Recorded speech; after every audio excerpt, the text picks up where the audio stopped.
ជូមចំពុក36លោកអេលីហូ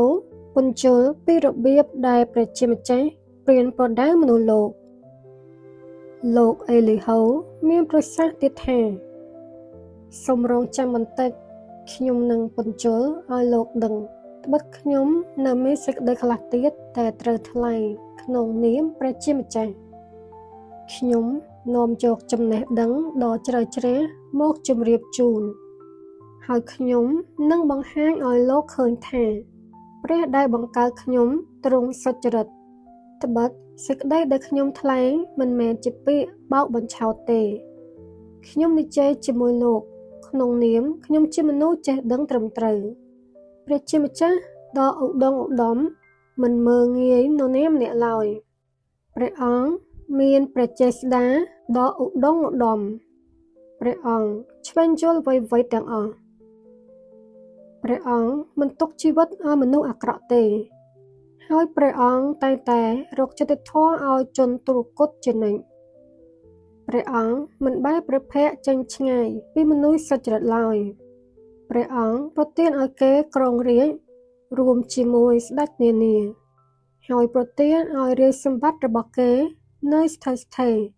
ព្រមទាំងលើកដំកើងគេថែមទៀតផងប៉ុន្តែប្រសិនបើគេជាប់ច្រវាក់ឬជាប់នៅក្នុងចំណងនៃទុក្ខលំបាកគឺមកពីព្រះអង្គបង្ហាញឲ្យគេស្គាល់អំពើដែលខ្លួនប្រព្រឹត្តនៅពេលមានអំនួតគេបានបះបោរប្រឆាំងនឹងព្រះអង្គជួយគេឲ្យយកចិត្តទុកដាក់ស្ដាប់ដំបូន្មានព្រះអង្គណែនាំគេឲ្យលះបង់អំពើទុច្ចរិតប្រសិនបើគេសុខជ័យស្ដាប់ហើយគោរពចុះចូលគេមកជាមេសុភមង្គលនិងអំណរសប្បាយរហូតដល់ថ្ងៃលាចាកលោកនេះទៅប្រសិនបើគេមិនព្រមស្ដាប់ទេគេមកជាត្រូវវិនាសដោយមុខលំពែងគេនឹងរលត់វិញ្ញាណទៅទាំងអប្រាជ្ញាមនុស្សថ្មើររមែងចូលចិត្តកំហឹងពេលព្រះជាម្ចាស់យកច្រវាក់មកចងគេនោះគេមិនស្រែកអង្វរព្រះអង្គឡើយគេស្លាប់ទៅទាំងខ្លួននៅក្មេងគេបាត់បង់ជីវិតជាមួយពួកបេស្ចាសក្ការៈក៏ប៉ុន្តែព្រះជាម្ចាស់ប្រើភាពទុគ៌តដើម្បីរំដោះជនទុគ៌តព្រះអង្គប្រើទុក្ខលំបាកដើម្បីអប់រំគេព្រះអង្គនឹងនាំលោកឲ្យជៀសផុតពីភាពអាសន្ននេះព្រមទាំងប្រទានឲ្យលោកបានចម្រុងចម្រើន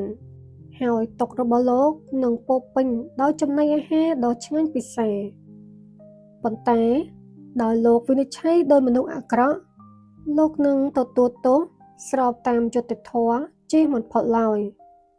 សូមកុំបណ្ដោយឲ្យកំហឹងតាក់ទងលោករហូតទៅដល់មាក់ងាយព្រះអង្គហើយក៏កុំបណ្ដោយឲ្យសំណោកដ៏ច្រើនតាក់ទងលោកឲ្យវង្វេងដែរទ្រព្យសម្បត្តិរបស់លោកពុំអាចជួយលោកឲ្យរួចពីភាពអាសន្នបានទេរីឯមាសនិងកម្លាំងដ៏ខ្លាំងរបស់លោកក៏ពុំអាចជួយលោកបានដែរកុំទន្ទឹងរង់ចាំរាត្រីកាលជាពេលដែលចេសាសទាំងឡាយត្រូវវិនាសនោះឡើយចូលប្រចាំក្រែងលោកបែរជារកអំពើអាក្រក់ត្បិតលោកសុខចិត្តប្រព្រឹត្តអំពើដូច្នោះជាជាងស៊ូទ្រាំរងទុក្ខលំបាកព្រះជាម្ចាស់សម្ដែងភាពឧត្តមឧត្តមតាមរយៈព្រះចេស្តារបស់ព្រះអង្គតើនរណាចេះព្រានប្រដៅដោយព្រះអង្គតើនរណាអាចបញ្ជាព្រះអង្គអំពីមាគ៌ារស់នៅតើនរណាអាចពោលថា